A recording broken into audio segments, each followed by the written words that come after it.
Hello and welcome back to our series of interviews with Euro's amazing members all over the world. I'm delighted to welcome back Tobias Schoenborn from Point for Mobility in Germany. We've spoken, I think this is the fourth time we've spoken, and you also very graciously took part in one of our briefings, which got really good responses from members. So first of all, I'd like to say, I think probably when we first spoke in April, if we had expected to be speaking now and still going through this, and life not being as it was last December, I think we'd have all been quite surprised. It's gone on a long time. So tell me, we're at the beginning of December. What's happening in Germany at the moment? Yeah, first of all, thank you very much for doing the interviews. It's great fun always. I think it's even the fifth interview we had. I think it is the fifth. I think you're right. Yeah. Yeah, I didn't count it.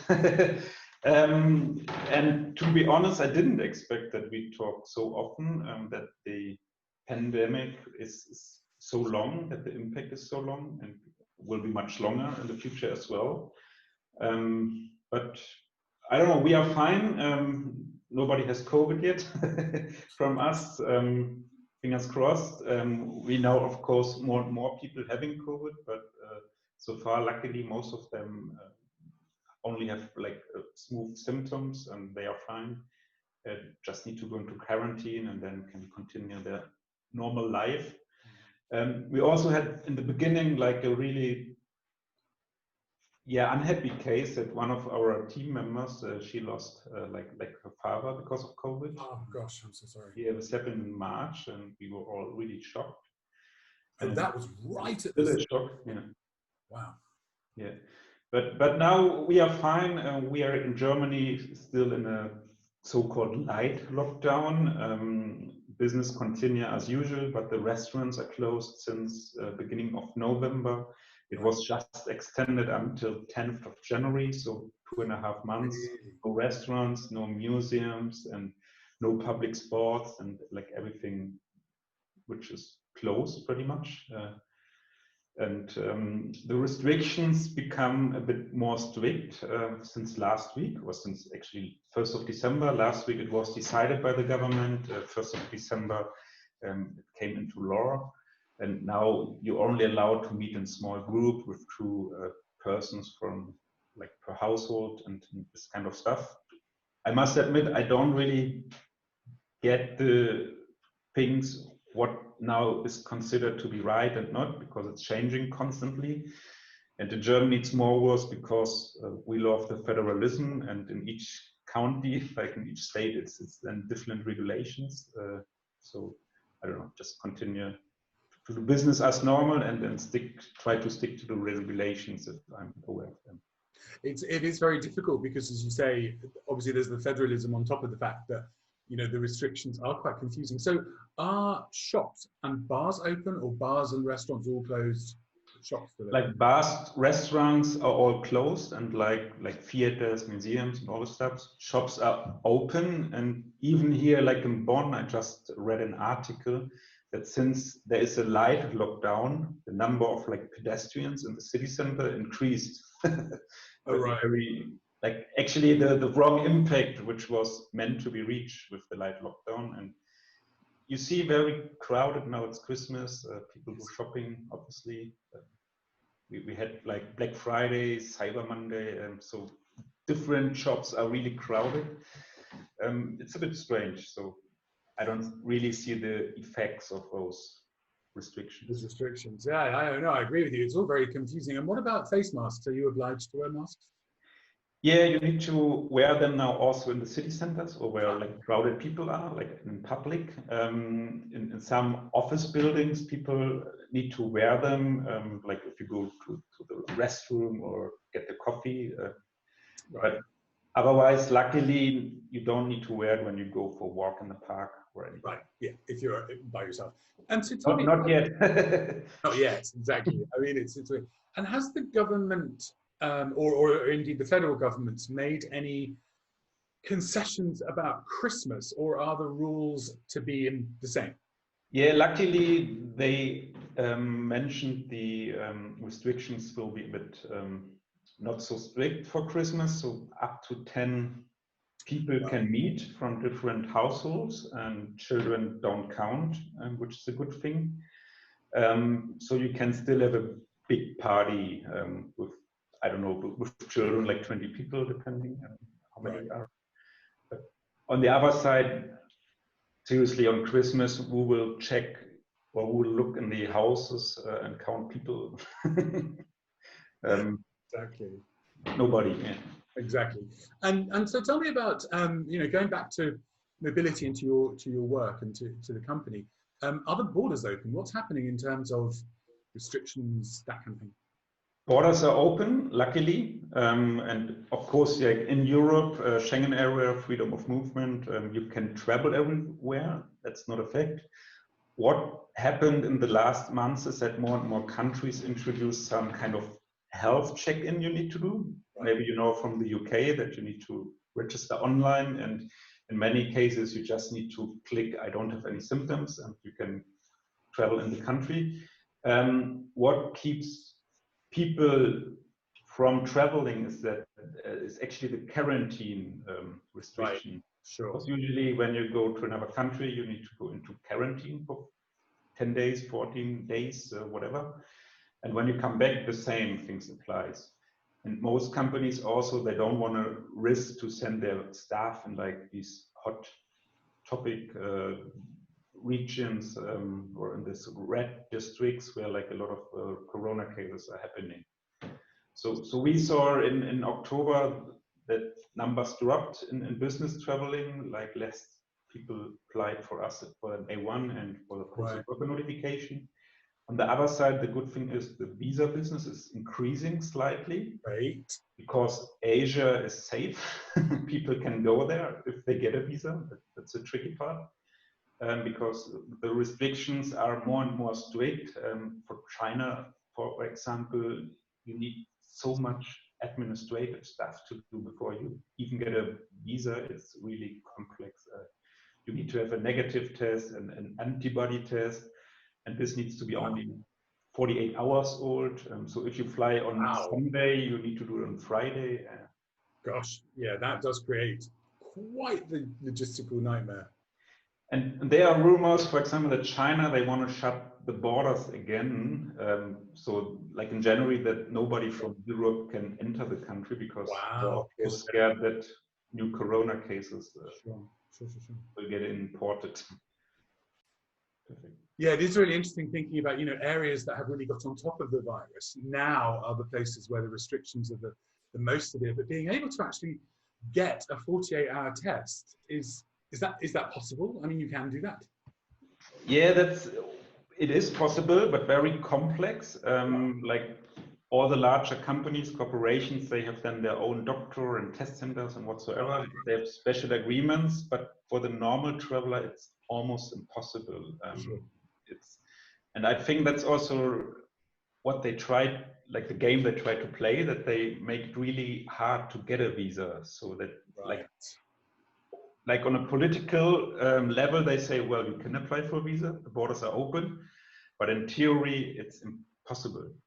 Yeah, that's very interesting. I was talking to one of our colleagues in the States yesterday, and she was saying they went to New York State from Virginia to celebrate Thanksgiving with the family, and they had to do the same thing. They had to have a 48-hour-old negative test in order to go from state to state. So, it's pretty severe. But from that point of view, obviously, I mean, again, your expertise as an organization is really important, like you say. So I'm not surprised you're seeing a greater request for complex visa applications. Yeah, it's getting more and more complex. Like we now need, I don't know, like double time to handle like visa applications because the complexity increased. And we also see it from an immigration perspective, especially when expats coming to Germany, it's almost impossible in some countries to get an appointment at the German consulate because they are closed, or they say the next appointment is in March 2021. And of course, like the people, the families are sitting there, they want to come to Germany to start a new job and everything. And this is really a nightmare. And in some instances, it works, for example, that they travel back to their home country. for example, just have a case with an Indian who's located in Czech Republic, but he just need to go to Germany. It's like 200 kilometers. But because the German embassy in Czech Republic is not giving appointments, he need to fly back to India. Oh my goodness. German consulate with his whole family, and then can re-enter Germany. So wow. Really, I mean, like a shame for the German government, seriously. These are huge logistical issues that people are facing all over the place at the moment. And I mean, yeah. So tell me this, I mean, at the moment in Germany, are you seeing a sort of a way out of this? I mean, obviously the vaccine news is all very good. Is the government giving you any idea of timescales, rollouts of vaccines?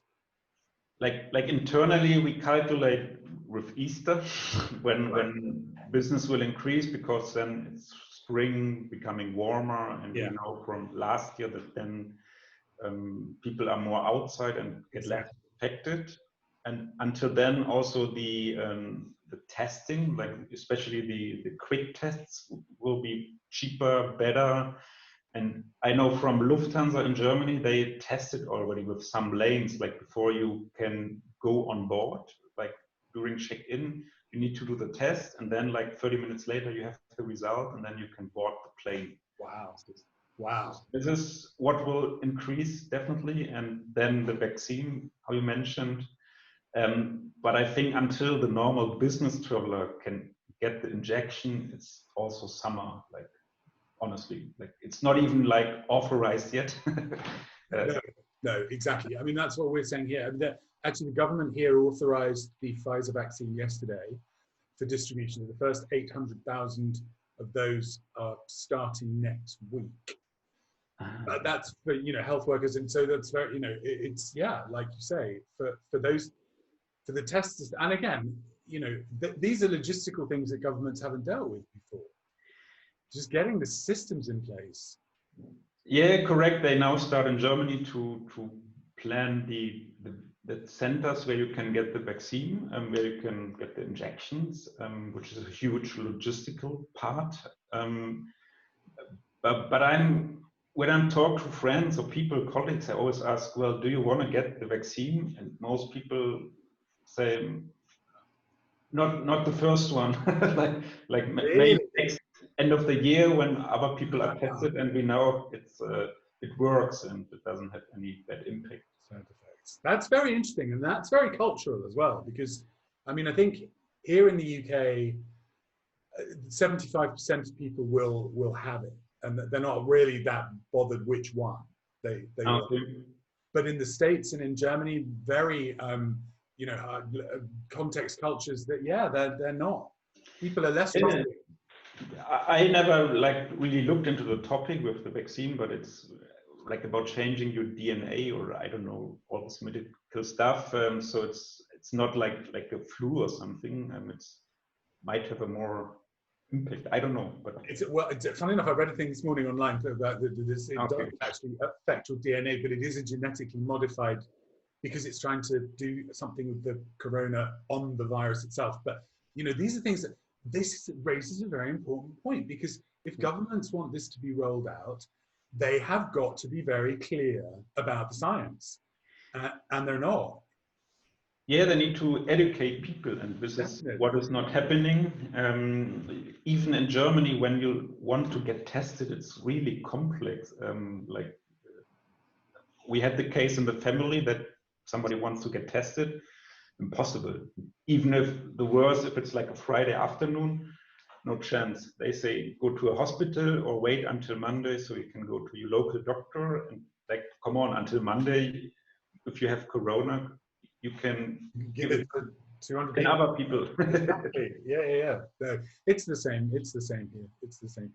It's all very chaotic. But tell me this. So before we go, how are the German people feeling? I know there have been quite a few protests and here in the UK. How are people feeling now? There's still a lot of protests. It's I think a bit getting less and more quiet and not so aggressive anymore, which is a good thing. People, they're unsure about the future, what will happen, what we will do next. It's also in our company, like when we talk to the people, I always say, well, don't worry, we will survive the crisis. We are very stable, like we have enough clients, we have enough funds. So we are safe, and then they are always, that's good to hear. I was thinking that I might get fired or whatever. So you need to really communicate on a high level with your staff and keep them informed and do regular town hall calls and all this stuff to get them on board. Definitely, it's so important, and more than ever that, you know, sort of leadership is reassuring, because there's just so much uncertainty, and we're not used to dealing with this level of uncertainty in our lives over pretty well everything. Yeah, and in fact, also to your question, in Germany it's very not funny but strange. You have either black or white. You have the people who say, well, Corona is dangerous, I stay home and I wash my hands every 5 minutes. And on the other side, you have people who say, this is all a lie, this is bullshit, and I don't care. And it's, even when you talk to other people, you need to be very cautious what to say and what not to say. No, it's very true, and I think that's the same the world over. I was talking to Sabine Beerlocker, and she was saying about confirmation bias, that we look for the things which back up our own view. Yeah. So yeah, I mean, you know, dealing with this level of uncertainty, not knowing what's going to happen, those are, you know, key issues for us. But I think, from my point of view, there's more optimism around now than there was the last time we spoke. Yes, I think that's the only thing you can do, stay positive, stay on top of everything. We do also in the meantime our homework, like internally, to get ready when things will start again, that we are ready to handle also the volume, because we're still implementing a lot of clients. The only unfortunate thing is that nobody's traveling. So it doesn't help if we have 10 new clients if nobody's traveling. But one day everybody will travel, and it's I think you know best, it's important to have a face in front of you so you can see the mimic, the gesture and everything, and people will definitely start again traveling. It might be very slowly increasing, but I don't know, in 5 years, if we don't have a second or third pandemic, nobody will remember, and the volume will be the same as before Corona. I agree. I think it'll be quicker. I'm confident that there will be a big upswing once people are confident again. You know, there will be, you know, that kind of stored up desire to both business travel, leisure travel, work travel, assignments. It will all come back. Tobias, it's been great to catch up with you again. Thank you so much for your insights. And let's do this in the spring, when hopefully we'll be having a different conversation. Yeah, it's always the same here. Like my staff is saying, well, when all the new clients start booking, like notifications and A1s and visa and immigration cases, that we will go nuts. Actually, yeah. Well, I'm looking forward to it. I really want to care with this issue than with the other issue that we don't have any business. Absolutely. The luxury problem, I always call it. Exactly true. Thank you so much. It's great to catch up with you. Like I said, we'll catch up again in the spring, and in the meantime, enjoy the holiday season. I hope you and your family are well and stay safe. But see you again. Thank you very much. Thanks so much.